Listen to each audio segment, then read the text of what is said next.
There are so many items and blocks in Minecraft. So much so that there are probably so many blocks that nobody has gotten some without going out of their way to get them. Like, think about the last time you got a Waxed Exposed Copper Grate, or a Polished Tuff Slab, or a Glistening Melon. Needless to say, it would be a monumental task to collect every item and block in the game. But I'm gonna spice it up. Minecraft has 22 major versions from 1.0 to 1.21. And ever since Infdev, an early development version of Minecraft, you can update any world you created to a newer version as long as you don't skip too many versions along the way. With that being said, what if I were to start a brand new Minecraft world in version 1.0, get every block and item you can in that version, then upgrade to the next major update, repeating the process until we reach the modern versions? Well, that's exactly what I'll be doing. Here are the rules. I must collect every block and item in the version I'm in before upgrading, with a few exceptions, like unobtainable blocks or items that'll become available later. The difficulty will be normal. I'm not good enough at the game for hardcore. Most glitches will be fair game. No duping glitches though, with only one exception that'll be seen later. Now let's see if I can collect every item and block in Minecraft as they're released. The first step is to decide what version we'll start this challenge in. The obvious answer is Minecraft 1.0, but I have a better idea. There are some blocks that can only be obtained in versions even earlier than the full release of Minecraft. What are those blocks in question? You'll see, trust me. I decided that the version I'd start in is Minecraft Beta 1.9 Pre-Release 1. Why so specific? Well, in this version they introduced the experience system, but for some reason, probably for testing, jumping would give you experience. A lot of experience. The name of the world will be Cocoa Collection. Let's see what world we get. We spawned on a small piece of land surrounded by some mountains, a desert with a village, a swamp, and water. Pretty good spawn to be honest. Most of the time I play an old version like this, I feel like I always load into a swamp, so this is much better. The settings also default to non-smooth lighting, and I didn't realize I could change that until I left the beta age, but I kinda feel like it fits. I swim over to the swamp first to get some wood and saplings, marking my first collected items. In the desert I get some cacti and visit the village. Villagers in this version are interesting. They don't trade until 1.3, and they also have the same AI as pigs. Also, they have the name Testificate above their heads. This village also has a blacksmith, but they don't have loot chests yet. I steal their crops and then get some more logs. While over there the sun sets, and I also find a bunch of cows, which will be good for food. I kill my first mob, a creeper, and then get blown up by my first creeper. I think I'll just bunker up in a small hole for the first night. Now time to leave the hole. Never mind, back in the hole. Now I can finally leave the hole and find even more cows. After I get a bit more wood and crops, it's time to build my house, which I decided to make in a forest next to a river. While building the house, I started my mine staircase. While exiting it, I was ambushed by a skeleton and, well, see why I didn't do hardcore? Thankfully I made it back and got all my stuff before it despawned. My house is mainly made of wood and cobblestone, a pretty basic house. Back in the mine, I swung my pickaxe from side to side and found a ravine that contained a mine shaft. The main things I'm mining for are iron, gold, and diamonds. Iron for getting anvils in the future and for making iron armor. Diamonds because they're the hardest ore to mine for by far and we need over a stack for our collection at this point. And gold because we need 8 gold blocks to make a golden apple. Not an enchanted golden apple, a normal golden apple. For 8 gold blocks. In a mineshaft chest, I got my first 2 diamonds. I mined for about 40 minutes before going to the surface to smelt my ores. With my stack and a half of iron, I made myself a full set of iron armor and iron tools. Back in the mines, I found my first diamond ore vein. I'll save this for when I get Fortune 3. Next, I found a cave pig and found my first dungeon. There's 3 things we need most from these. 13, cat, and at least 2 cocoa beans. Jungles don't exist yet, so dungeons are the only way to get them for now. I would love to go over all the differences in this early version of the game, but there's just too many. I will cover the big ones though, like sword blocking. Does anyone else remember this? It doesn't block all the damage like shields do, but it does minimize it by about half. The last thing I did in this version was place a block above my head and jump a bunch. Remember that we get experience by jumping? With that done, it's time for the very first version upgrade. I'm allowing early version upgrades for beta because it all falls under the 1.0 collection. we're upgrading to Beta 1.9 Pre-Release 3, which added brewing stands, enchantment tables, end portal frames, Eyes of Ender, potion brewing, baby mobs, and strongholds. First thing I did was build an enchantment table in my base, extending my house for it. By the way, shift-clicking in the enchantment table crashes the game. You might think that enchantment must be fully implemented in the game now that enchantment tables are available, right? Nope. You get the glint on your tools, but they aren't actually enchanted with anything, despite saying enchanted. They default to an existing enchantment next version though, that being Feather Falling 1. Yes, you can have Feather Falling tools. Now it's time to find the stronghold. You might be wondering how I'll do that when Eyes of Ender have no function yet, but in this version, every stronghold has 2 glass pillars extending out from them that reach to the old build height limit of 128. Using a program called Amidst, I located my stronghold in no time. Yes, I use programs like Amidst and Chunkbase to help me out. I understand how they can be seen as cheating, but the main point of the challenge is the collection journey, not me spending a fortnight trying to find ancient cities when the time comes. I'm here in this structure for 3 main reasons.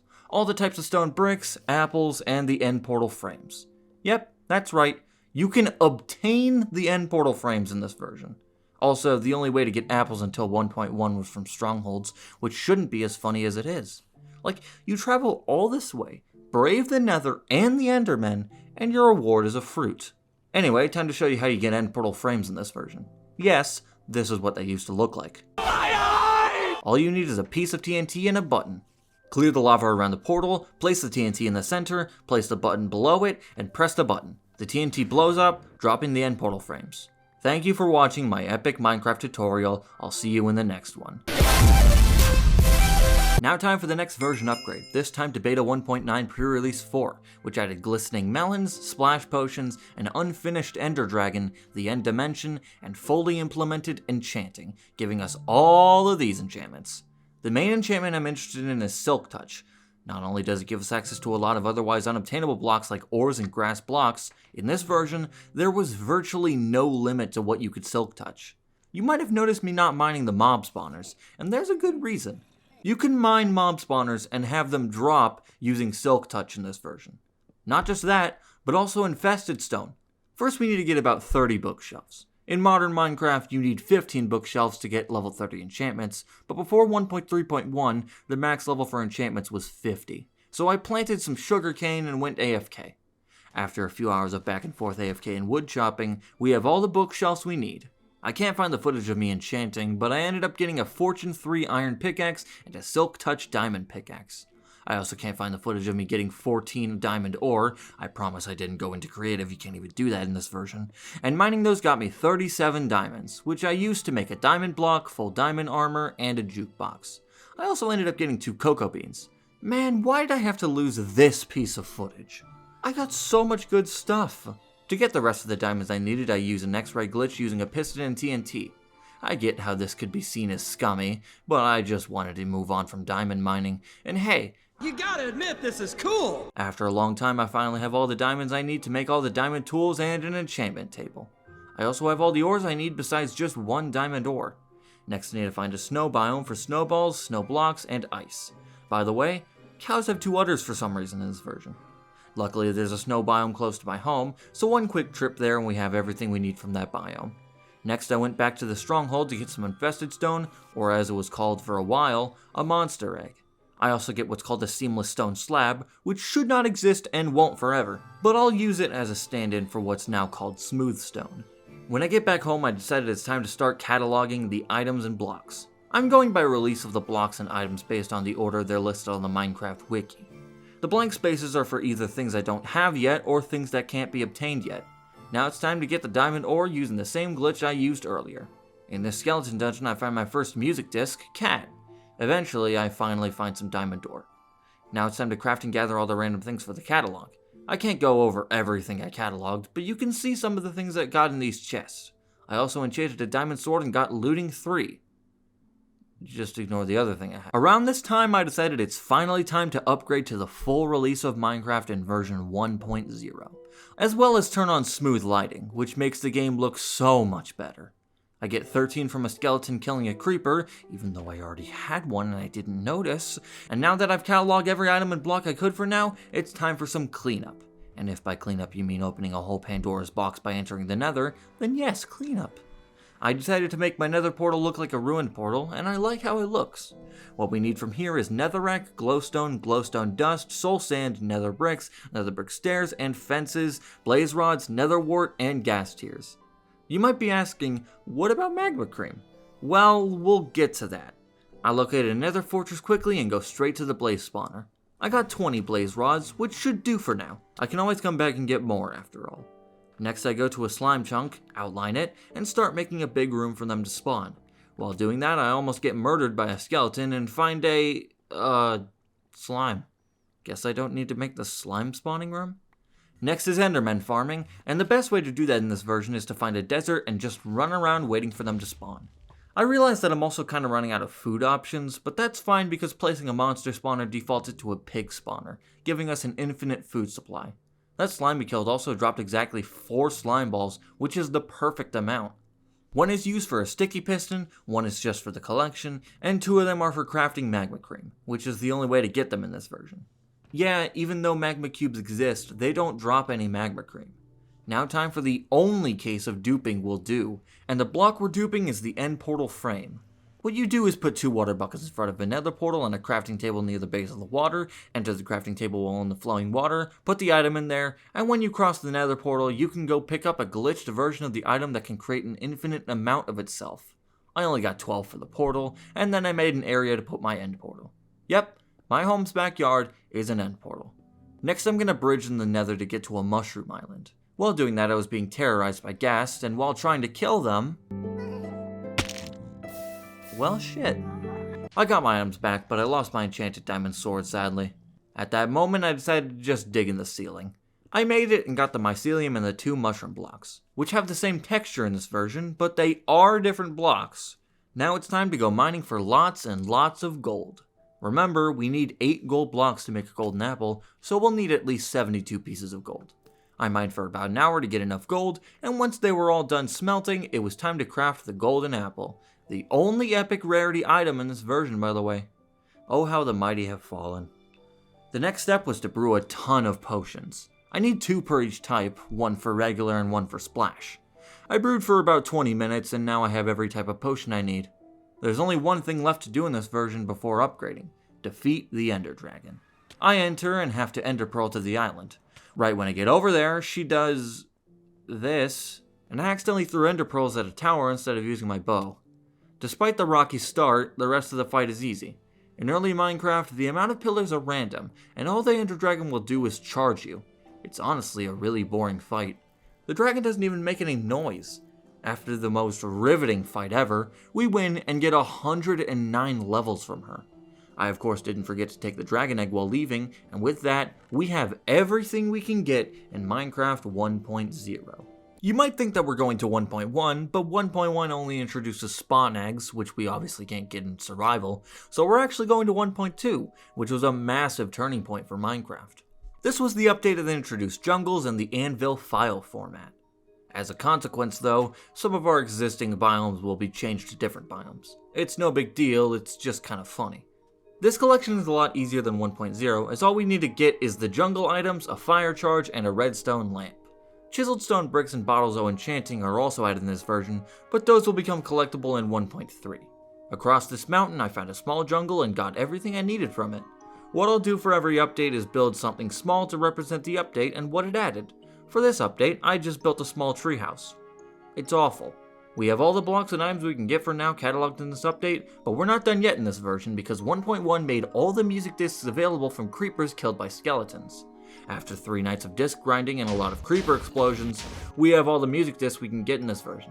We'll get 11 later once it becomes available. Now it's time for 1.3.1, which added stuff like emeralds, emerald ore, ender chests, books and quills, different types of wood, and the enchanted golden apple. Oh yeah, and it also introduced trading. Quite a bit more to collect than 1.2, I can assure you that. The first thing I did was expand my pig farm. Using my looting sword, I got a lot of raw pork. I also gathered a bunch of coal ore to mine with my fortune pick. Why did I gather all these random things? For trading, of course. We can now get all 4 pieces of chainmail armor from the blacksmith villagers, and from priest villagers we can get bottles of enchanting. The main trade I'm looking for is, at best, 16 pork for 1 emerald. It's now time to set off to find villages. Along the way, I'm also going to be looking for desert temples and jungle temples, both being added in this version. Look at the wool in this desert temple. Classic. Jungle temples can be kind of annoying to find. Oh, hey, look at jungle temple. I'm not actually here for any of the loot, most of the time it's kind of garbage, but I am here for the chiseled stone bricks, these structures being the only way to get them in this version until they were made craftable later. I'll also take the tripwire hooks in here, new to this version. I'll be checking every villager's trades in the villages I find because even if they aren't the type of villager I need, I still would like a good emerald trade from them. Spoilers, most of them are garbage. I also need to find an emerald ore which can only be found in mountainous biomes. It only took about 20 minutes once I started mining to find one, so back to the villager hunt. It's worth mentioning how much I absolutely hate trading in this version. There's almost no structure and no telling to what you'll get from each villager. We're just gonna have to hope for the best. I traded all my pork, got a good amount of emeralds, and soon I was out of emeralds. Great. I have an idea though. I'm going to build a giant automatic wheat farm because I'm tired of farming pork and coal. It'll be ugly as shit, but it'll work. It'll use dispensers with water buckets to collect them automatically. While building it, I fell and died, but all I have of it now is the audio. Hoppers don't exist yet, so to collect them, we're gonna have to do this. While waiting, I crafted the enchanted golden apple, which has the same crafting recipe as the original golden apple. After a few harvests, we have a bunch of wheat and are ready to trade. We found a villager to trade with and got a stack of emeralds from them. I made an emerald block and got back to trading. Soon after, we finally made progress by getting the Bottle-O enchanting trade. It took over 12 hours to get this one trade. So you know what? We can get chain armor later. I got the chain chestplate, but I just want to move on. What I built for this update was a blacksmith with 2 pillars representing each temple added in this update. Boom, 1.3.1 collection done. You might be confused about why I cataloged the oak slab again, even though I already have it for 1.0. Well, let me show you. Let me demonstrate the difference between what people call a beta slab and the oak slab introduced somewhere between 1.2 and 1.3. So, this is a beta slab, this is an oak slab. Let's try and mine the oak slab with an axe. Mine's just fine. Let's try and mine the beta slab with just an axe. Going really slow. Let's mine it with a pickaxe. And that's the difference. The beta slab will eventually turn into what's now known as a petrified oak slab. It's now time for 1.4.2, the first full release to get a dedicated name outside of 1.0. This update is called the Pretty Scary Update, which fits because this update added mob heads, wither skeletons, and the new boss, the Wither. It also added carrots, potatoes, anvils, walls, and more. The first thing I did in this update was set up a skeleton XP farm. It's really easy to make a spawner into an XP farm. Just dig out a room and add water. I'm setting up this farm to hopefully get smite and looting on one sword for wither skeleton farming. This happened after building it, and I almost exploded, but I was fine. First enchantment? Well, second? Really? Third? Much better, I'll take it. Now I need to find a good nether fortress to farm the wither skeletons. This one? Way too tunnely. This one? Not a big enough exposed area, but I did get a skull from here. Finally, I found a nether fortress that works. What I did is extend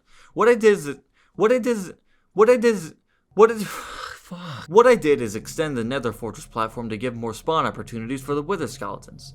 I need a total of 7 wither skeleton skulls. 1 for the collection, 3 for the beacon, and 3 for the nether star.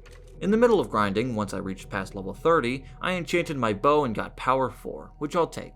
I spent about 4 hours grinding and finally got all 7 skulls, and now it's time to fight the wither. Man, it's a good thing I didn't do hardcore. Before fighting the wither, I decided to brew a strength and regeneration potion. The easiest way to beat the wither in the overworld is to go all the way down to bedrock level, dig out a tunnel, make sure there's no lava nearby, and then spawn it. The wither will be confined to a small area, allowing you to pummel it for an easy fight. Doing that twice gives us the 2 nether stars we need quickly.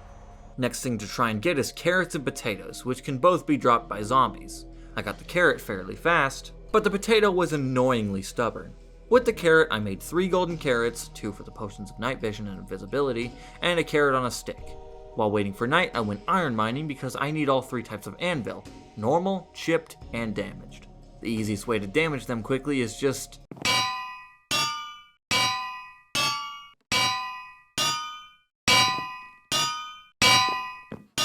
I spent another day trying to get the zombie to give me a potato, but still nothing. I just decided to find a new village, they'll probably have some potatoes. Lo and behold, there they are. I also surprisingly got the poisonous potato quickly, which is surprising because this thing usually gives me more trouble. I sent a spider into the nether, put a sign to commemorate it, and got started on the 1.4.2 build, which is a small nether fortress looking thing. It's kinda neat, I guess. Here's what we could collect for 1.4.2 in its version. Besides the missing mob heads, I can't tell you what the other blank spaces are because it'll ruin the surprise. Time to upgrade again, this time into 1.5, also known as the redstone update. This update added nether brick, redstone blocks, hoppers, activator rails, redstone comparators, droppers, different types of pressure plates, daylight sensors, 2 new minecarts, fireworks, enchanted books, and quartz. I'm actually going to hold off on grinding enchanted books until 1.8 for 2 reasons. 1.8 made enchanting way more affordable and predictable, and 1.8 also introduced a new mob that revolutionized XP farms. This new update has us doing the exact same thing we were doing before, grinding wither skeletons. This time we only needed 1 skull for the fireworks star, and we got it pleasantly quickly. These are all the materials you need to make every type of fireworks star, by the way, excluding the dyes. Those are interchangeable. Next thing I did was grind quartz. Look at how disgusting this texture is. Everyone talks about the old netherrack texture, but no one ever talks about the nether quartz ore texture. It's gross. Quartz grinding can be annoying in old versions because of how dangerous the old nether was. Just lava everywhere and almost no landmarks. I got a lot more quartz than I really needed because I wanted to build with them. For this update, I'm making a glass dome that features both quartz and stone bricks as the main blocks inside. I tried making a double redstone door, quickly realized I stuck at redstone, and just put levers. Side note, am I the only person who misses the old glass placing sound? The dome is done, and I placed all the items from the update I could get in it. After I remember I needed iron to make the hopper, minecarts, and rails. There's only one more thing to get from this update, and that is the music disc weight. Farming these music discs when there's only one you need can be really annoying. Well, let's just get started. Wow. Thanks? It's now time for another upgrade. This time we're going to 1.6.1, the horse update. This update added carpets, hay bales, leads, terracotta, coal blocks, name tags, horse armor, and, get this, horses! Oh, and I guess these guys too. Also, for some reason I'm Steve now. This'll be fixed in 1.8. First things first, I make the carpet. Easy. Next I gather a bunch of clay. Smelting clay turns it into terracotta, and surrounding 8 terracotta around 1 dye creates colored terracotta, so I need 129 clay in total. 30 minutes later, easy, done. Now we need horse armor, and the easiest way to get it is from nether fortresses. I'll never be free of these structures, won't I? This was actually the update to add loot chests to nether fortresses.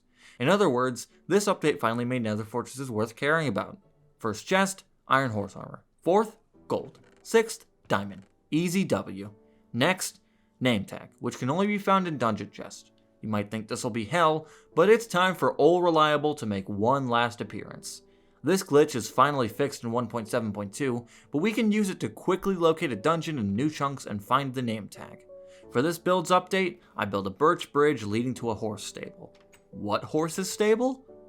There we go, 1.6.1 is done. Next we're upgrading to 1.7.2, named the update that changed the world. And it's definitely accurate. This is the first update to overhaul the world generation since the beta days, introducing multiple brand new biomes including roofed forests, mesas, savannas, ice spikes, and mega taigas. It also gave us new fishing mechanics, allowing us to finally fish up more than just raw fish. We also got stained glass, new wood types, new flowers, and red sand. The stained glass is the first thing I collect because of how easy it is to get. It's almost identical to getting all the terracotta colors. Now we need to go out into the wild to get all the biome exclusive blocks.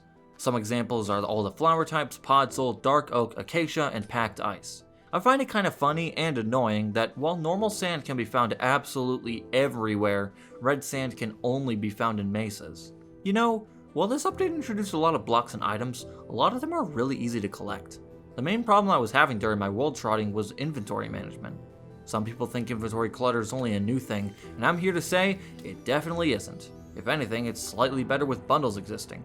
Side note, bundles are goated, and I will not hear otherwise.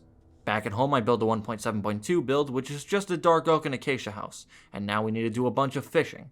We need 2 pufferfish, 2 salmon, and 1 tropical fish.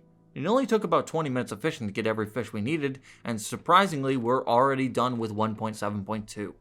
Next is 1.8, the Bountiful update.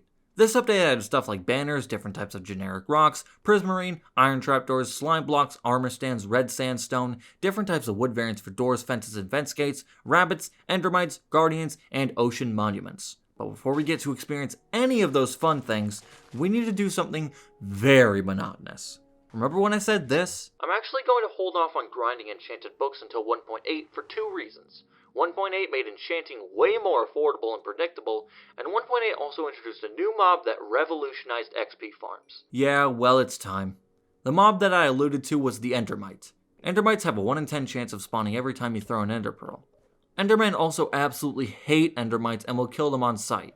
We can use this to our advantage by building a giant spawning platform with a hole in the middle, putting an Endermite in a minecart with a name tag so it doesn't despawn, and creating a tube with 13 rings spaced 1 block out between each other that lead to a killing chamber that allows you to simply punch them. The fall damage they took is enough so you don't even need a weapon, and because sweeping doesn't exist yet, soon, this is useful to avoid wasting tool durability. By the way, I didn't come up with this design, I actually got it from this video. The most dangerous part about this build is having to get all the way down to the bottom of the end because that's where spawns are the highest. It's extremely nerve-wracking, but thankfully I did it first try. It's not a fun thing to build, especially the Endermite part, but the output is worth the effort. This farm will of course be nice to get good enchantments on my tools, but it'll also be the thing I use to get nearly every enchanted book. My rule for enchanted books in the collection is that they must only be their specific enchantment. For example, I can't have an enchanted book that has Feather Falling 2 and Breach 1. It has to just be one of them to be valid for the collection. Kinda like the Abyss Herald and Kokomi only, except way worse, I don't really have much to talk about for the enchanted book grind. This is literally all it was for so long. There are some enchantments that are more annoying than others, especially Infinity, Thorns 3, and the fishing enchantments, but a big problem I was having unrelated to enchanted books was Lapis. This update was the one that introduced Lapis to the enchanting process, but thankfully early on I got over 9 stacks of Lapis, which would surely be enough. It wasn't. The game just crashed. What the fuck? Books as well were kinda annoying, but I could just get a bunch from the stronghold. I of course can't tell you the yield I got from every enchanting spree I had, but just know that progress was extremely slow. How slow? It took over 13 hours to get every enchanted book. The last one I needed to get was, unsurprisingly, Thorns 3, and once I got it, you bet I logged off, probably to enter a coma. Now we can finally start doing all the fun new stuff in the update. I'm gonna start by just getting some diorite, andesite, and granite, because they're probably some of the easiest new stuff to get. I mined for a lot longer than I needed to, and I don't really know why. Maybe I just wanted diamonds? Well, it took me almost an hour, but I got them. After that, I decided to finally enchant some diamond armor in preparation for looting the ocean monument. I particularly searched for depth strider, respiration, and aqua affinity. I also made a bunch of water breathing potions in preparation. Will I need this many? Definitely not, but it's better to be safe than sorry, I guess. Now it's time to loot an ocean monument. Ooh, far. Ocean monuments are honestly pretty easy to loot once you know what you're doing. I find the best way to do it is dig a hole in the ceiling, kill the Elder Guardian, look for the other 2, kill them, and now you're free to loot it. I mainly want the 3 types of prismarine blocks, sea lanterns, guardian drops, and sponges, which are finally obtainable in this version. I spent about 25 minutes in there before going back home, satisfied with what I had obtained. Next I did something both long overdue and that would help me in the future. I built a sheep pen. It was a process to get them all in the pen, but everything worked out. This will be pivotal in getting every banner color, because each banner requires 6 wool. After a lot of AFKing and shearing, I have all the wool I need to make all 16 banner colors. I got a few more random things before starting to build something for 1.8. It's a mini ocean monument. Honestly, could have been better. Next up is the worst part of the 1.8 grind, rabbits. Be very, very quiet. I'm hunting rabbits. Finding them isn't that bad because rabbits just spawn like any other mob in this update, and they're also massive, but what is bad is getting rabbits' feet. Nowadays, they're not that hard to get. 10% chance without looting. But in 1.8, 2.5% chance without looting, which is absurd for an item with very little use. I need 3 of them, and despite searching for an hour, I only got 2. I decided to cut my losses and just grind the third one in 1.9, which is the update I'll really need it for anyway. Once I made it home, I made all the rabbit-related things, including the Potion of Leaping, and now 1.8 is finally done. It's time to upgrade again, but not to 1.9. We're actually going to update to a snapshot of 1.9, 15W47C. If you don't know what a snapshot is, it's basically a test build / feature showcase for the next update. Why are we here exactly? We're going to get Bedrock. Yep, that's right, get Bedrock. What we need is 5 end crystals and a bow. What you do is you place the end crystals right here to replace the bedrock above it, then place the end crystals like normal. Once the dragon respawn process starts, back up and shoot one of the crystals, and the explosion will have actually broken the bedrock that was replaced with the crystal, and there's a chance that it drops either through the portal or on top of the exit portal. This doesn't always work though, so I created a backup and just in case. Boom, boom, boom, boom, bedrock. First try. Now we're actually in 1.9, the combat update. And this update introduced stuff like dirt paths, purpur, endstone, dragon heads, beetroot, tipped arrows, different types of boats, lingering potions, shields, frostwalker, mending, end crystals, and the big one, the elytra. This update also completely changed combat in Java Edition, making this possibly the most divisive and controversial update in Minecraft history. In my opinion, this update was a good thing to happen to Minecraft, at least for single player. But what I really care about is the collection, and this update has some good ones. The first thing we have to do is actually fight the Ender Dragon again for Dragon's Breath. Remember how the dragon fight in 1.0 was really boring? Well, that couldn't be further from the case in 1.9 because this dragon is on something different. She will charge you, launch you, perch, shoot Dragon's Breath. This dragon does not mess around. Thankfully, I still beat it first try, and this time, I got to hear probably one of the most satisfying sounds in gaming.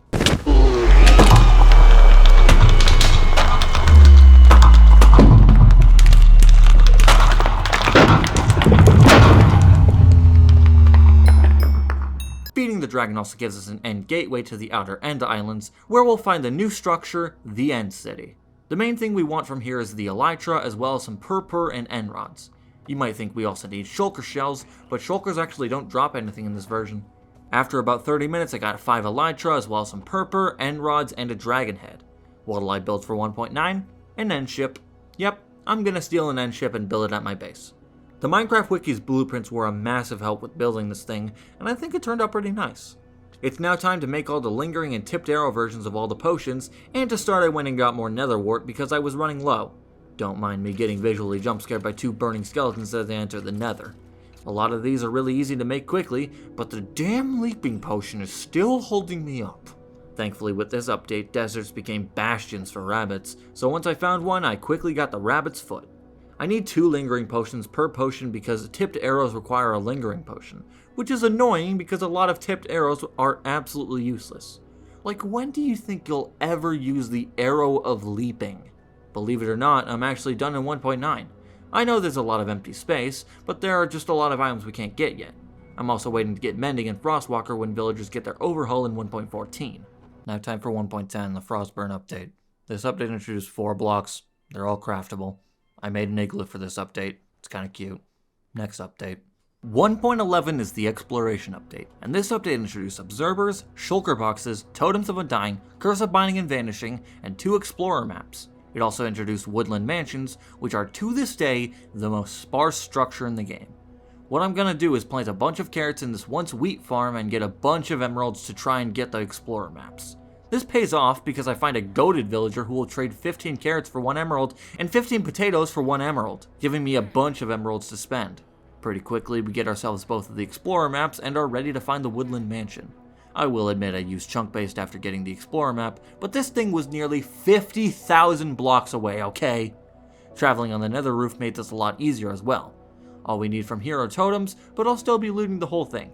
I trapped this Vindicator in its own cell, which was pretty funny, and by the end of it I had 5 totems. Before going to the end to collect the shulker shells, I decided to pay a visit to a villager I found that had mending, a very lucky find before 1.14. I could only get 2, but I only needed 1 to do what I wanted. In this version, there was an exploit where you could put mending and infinity on an enchanted book, and then put them both on the same bow using an anvil. Behold, the perfect bow! I think I forgot to record me getting the shulker shells, but I got them. You can see them in my inventory. Also, this update was the one that made fireworks work with the Elytras, so of course I put mending and unbreaking on one. Now it's time to build something for 1.11, and I feel like a mini mansion is the best thing to represent this update. Honestly, building this mansion took more effort than collecting anything else in this update, but it turned out well. I'm happy with it. Now it's time to jump into a world of color, also known as 1.12. This update introduced concrete, colored beds, glazed terracotta, parrots, sweeping edge, advancements, and the recipe book.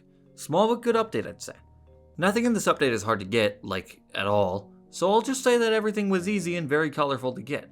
I made a small rainbow for this update as well. Oh yeah, I forgot to mention there's an overstacking glitch in this update. What you do is get a bunch of a 4x4 crafting item, like stone bricks, drop the item you want to overstack, and then click the stone bricks insanely fast. It doesn't always work, but eventually it will. I didn't use it to do anything unfair though. Maybe. I know I said I was gonna only dupe the end portal frames, but well... I lied. Shift-clicking a stacked item into the enchantment table gets rid of its NBT value in this version. The result? An unenchanted enchanted book and an uncraftable potion. For the latter, doing it 4 times allows us to get all 4 types of uncraftable potion. It is now time for the biggest update yet besides 1.0. 1.13, also known as Update Aquatic. This update completely overhauled the oceans and gave us stuff like coral, stripped logs, 6-sided wood, kelp, conduits, fish buckets, tridents, dolphins, turtles, drowns, phantoms, underwater ruins, shipwrecks, and lots more. In terms of revolutionary updates, Update Aquatic is up there. A lot of this update stuff is actually fairly easy to get, but there are some outliers we'll get to. First thing I located was a warm ocean to get 2 of each coral thing, one for the normal variant, one for the dead variant. While there, I also got a bucket of tropical fish and pufferfish. I also got a treasure map from an ocean ruin, leading me to buried treasure that contained a heart of the sea. I'll need 2 of these. Now I commence with turtle breeding. I need a total of 17 turtle eggs. Why? I'll explain later when I hatch them. For some reason, turtles can breed with no cooldown in this version. In other words, they can fuck. Because of that, I quickly got the turtle eggs I needed. Don't worry, the true pain starts later. I got a screenshot that perfectly illustrates how much more alive the oceans look after this update, and then I went back home to dump my stuff off. Next up, automatic fish farm. Using only these items, you can create a crazy overpowered farm that allows you to get goated fish drops as well as an infinite supply of fish. Why did I need this? For nautilus shells. With Luck of the Sea 3, every time you fish, there's a 1.9% chance to get a nautilus shell, so this farm will make it easy to get them. I may or may not have left the farm running overnight on accident, but now I have 37 nautilus shells, so all is good. Now it's time for the second most painful part of this update, getting the Potion of the Turtle Master. Brewing this potion requires 1 turtle shell, which requires 5 turtle scutes. 1 turtle scute requires the turtle to grow up into an adult. That means I need 15 turtle scutes to make 3 turtle shells, 2 for brewing and 1 for the collection. I'll also need 1 turtle scute for the collection as well. It takes about 3 in-game days for turtles to hatch, only hatching at sunrise usually, and 20 minutes for them to mature. This is already hurting my brain, so just know this took 3.5 hours and I never want to do it again even though I've done it multiple times. It also doesn't help that every mob under the moon wants to step on the eggs like they're Dennis from the SpongeBob movie, so you need to create a barrier for them. While doing this, I also killed some phantoms for phantom membranes for the much easier to make potions of slow falling.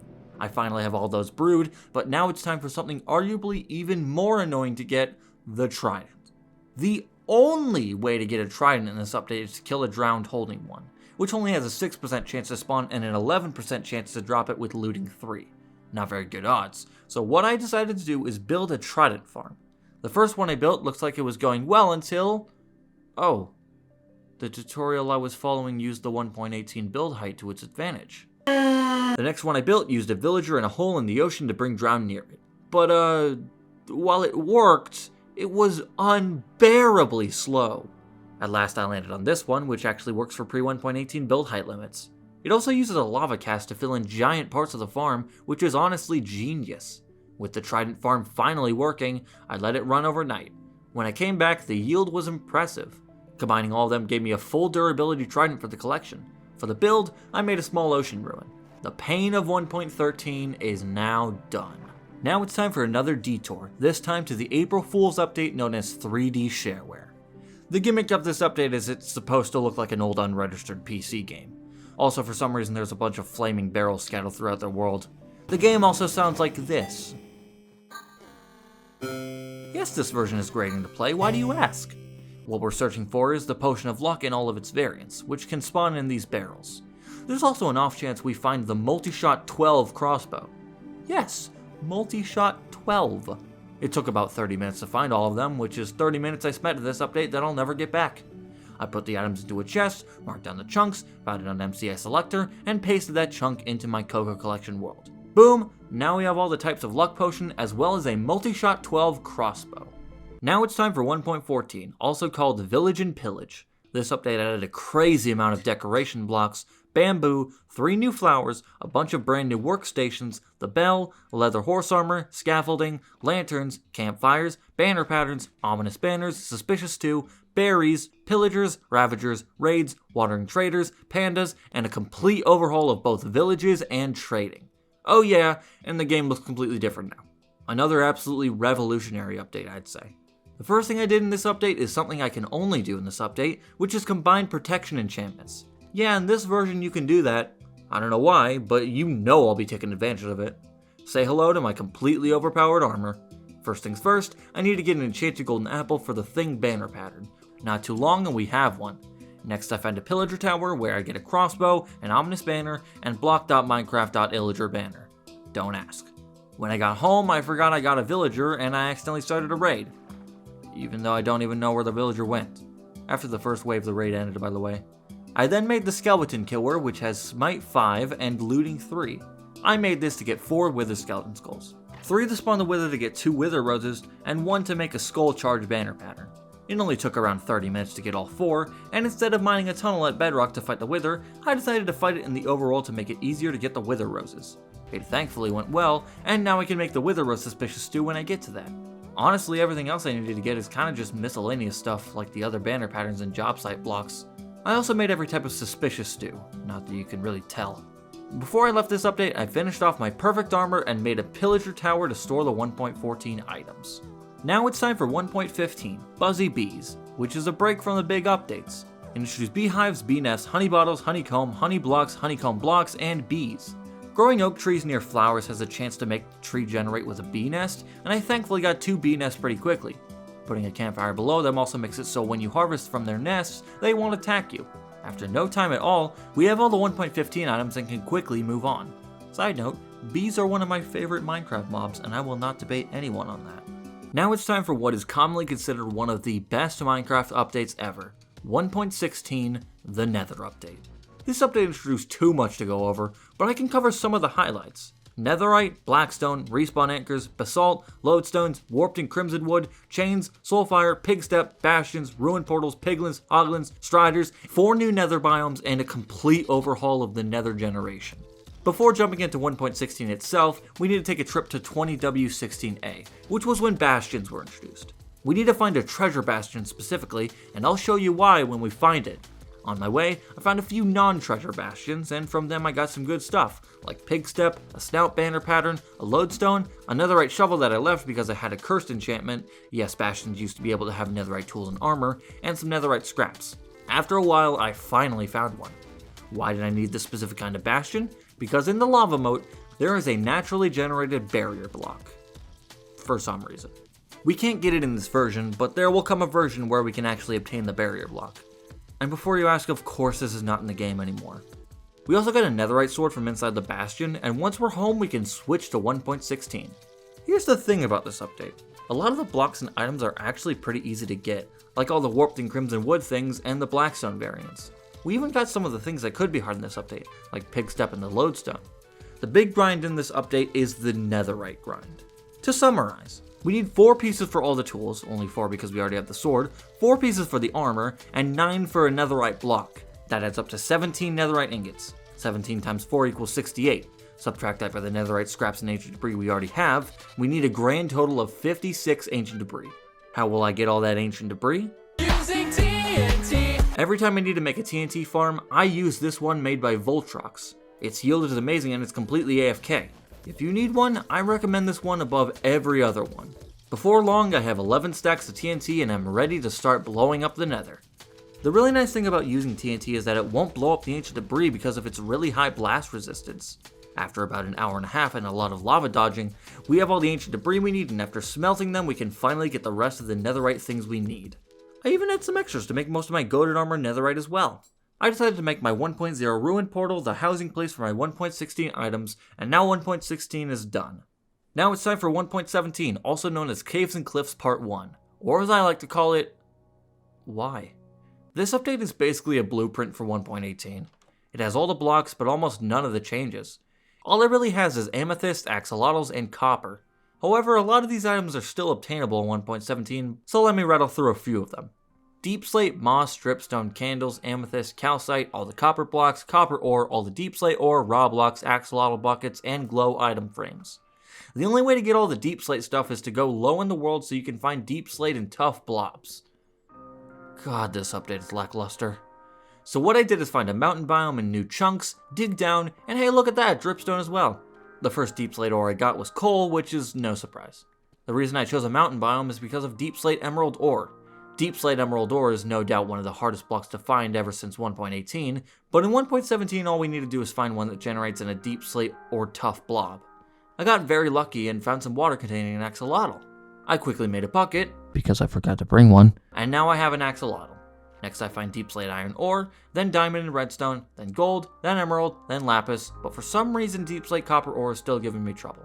Thankfully for searching for these, I found the mementos of a bunch of dead glow squids so I don't have to search for them later, and I also finally found the deep slate copper ore. It's now time for copper oxidization. Placing copper blocks that aren't waxed and leaving them will cause them to slowly oxidize. It's best to place them apart from each other to speed it up, but this is one of the few parts of the challenge that is just straight up waiting and doing nothing. We need both the waxed and unwaxed variants, by the way, so we need 8 of each copper block, 2 for each oxidization stage. Something I forgot to do while I was mining was find an amethyst, so let me real quickly do that.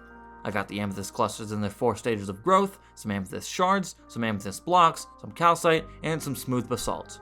A wandering trader came along and gave us some rooted dirt, and while I was hoping for a moss block trade, which is the only way to get it in 1.17, I'll take it. Next I AFK'd to let the copper oxidize, and it worked well. We finally have all the copper blocks, and next I made some candles. By the way, have you noticed how bad my storage is? Well, it's time to change that. While building the storage area, I actually got a moss block trade from a wandering trader, which I gladly took. And I definitely didn't do anything bad to the wandering trader after that. Nope, no way I could have done. After the headache of transferring all my items into storage, I made all the deep slate blocks, and now it's upgrade time. It's time for what is, for my money, the greatest Minecraft update. 1.18, also known as Caves and Cliffs Part 2. This update completely overhauled the overworld's generation, increased the build height limit and depth limit, gave us 2 new cave biomes and completely new cave generation, and a crazy amount of brand new overworld biomes. Because 1.17 already added all of 1.18's new stuff, the only new thing is the music disc other side, which only generates in dungeons and stronghold chests. What I'm going to do for 1.18's build is make a small lush cave to store all the blocks and items. Once I dug down, I found a zombie spawner. Imagine if this thing had other side. Holy shit! To prepare for that build, I need to get lush cave blocks, but while doing that I went to a grove to get some powder snow in a bucket. God, 1.18 is so damn beautiful. I got some drip leaves, spore blossoms, and moss. Should have probably got some clay too, but oh well. The area I'm building in isn't expansive enough, so I had to expand it myself. Look at it. Isn't it nice? Before we leave 1.18, we need to prepare some things.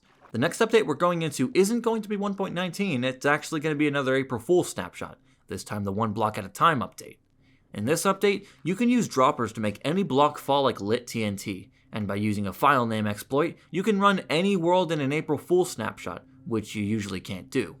Putting a bunch of normally unobtainable blocks in front of droppers, loading the world in the snapshot, pressing all the buttons connected to the droppers, and loading the world back into a normal snapshot allows us to pick all of them up.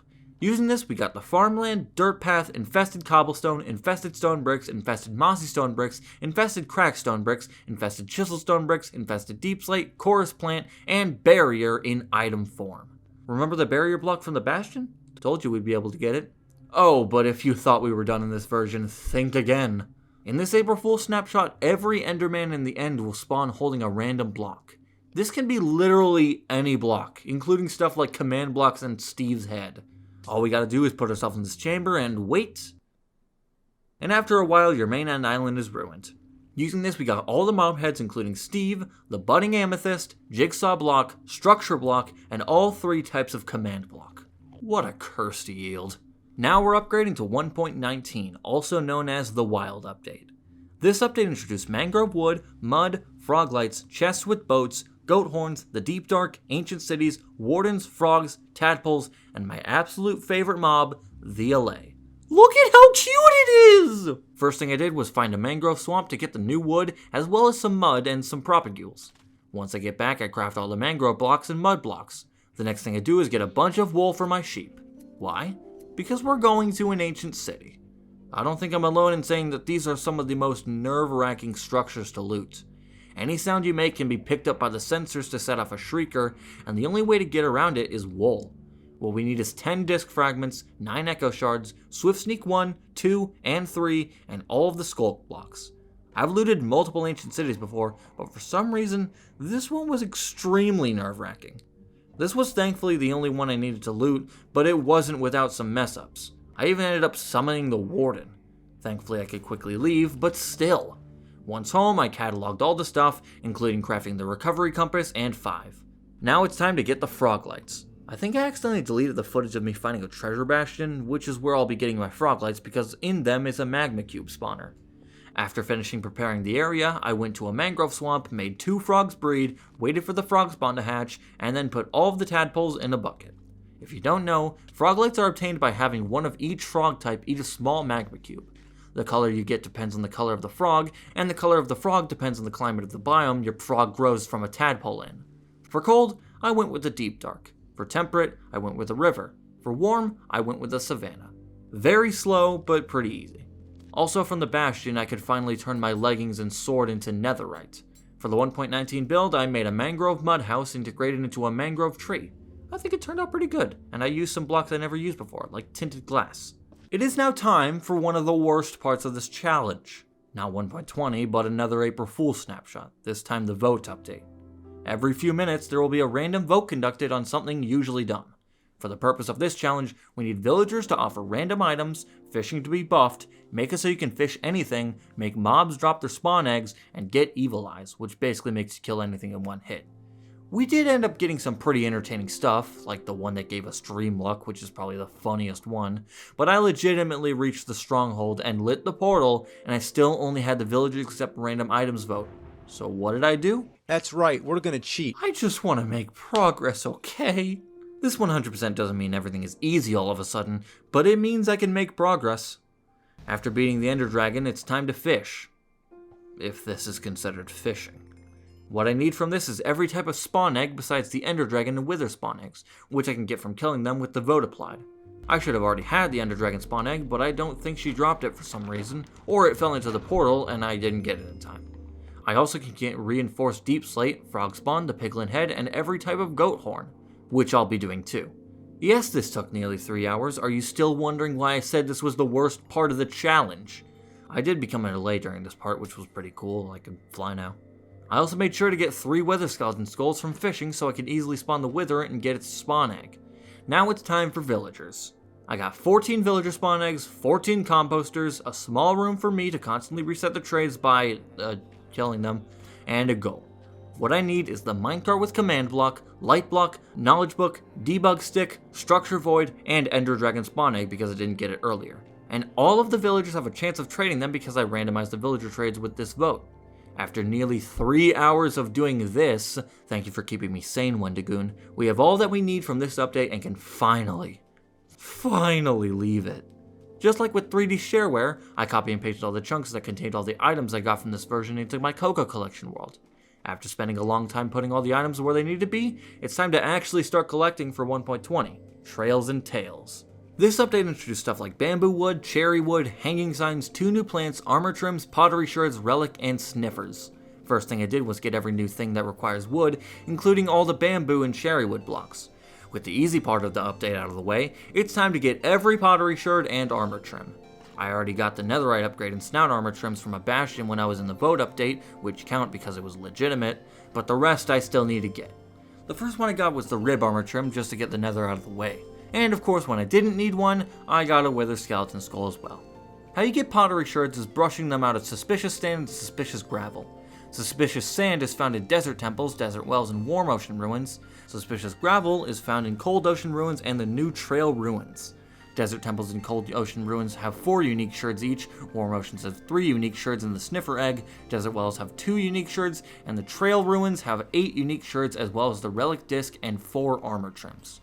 While farming the shards, I made sure to get every structure that could have an armor trim along the way, like this jungle temple and shipwreck. Stronghold libraries thankfully always have an eye armor trim, so that structure was pleasantly easy on me. I also decided to loot this ancient city on the off chance it had silence. No silence, but it did have ward. I was lucky enough to get the tied armor trim on the first ocean monument I found. Sometimes the thing can give me some trouble. I found another jungle temple that thankfully had the wild armor trim, and at a woodland mansion literally the first chest I opened had a vex armor trim, and a creeper ambush. So that was nice. I then stopped at a pillager outpost to get the sentry armor trim, which I feel like is usually people's first armor trim in a new world. Next is another ancient city. Was there a silence armor trim? Sadly no, but there were shriekers.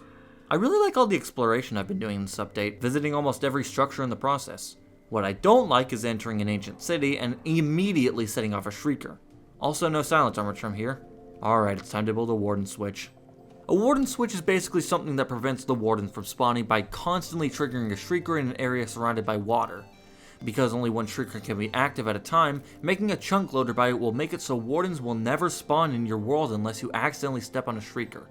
With it all built and working, I'm free to run around ancient cities without a care in the world. And then I found silence in the same ancient city I built a warden switch in. Still worth it.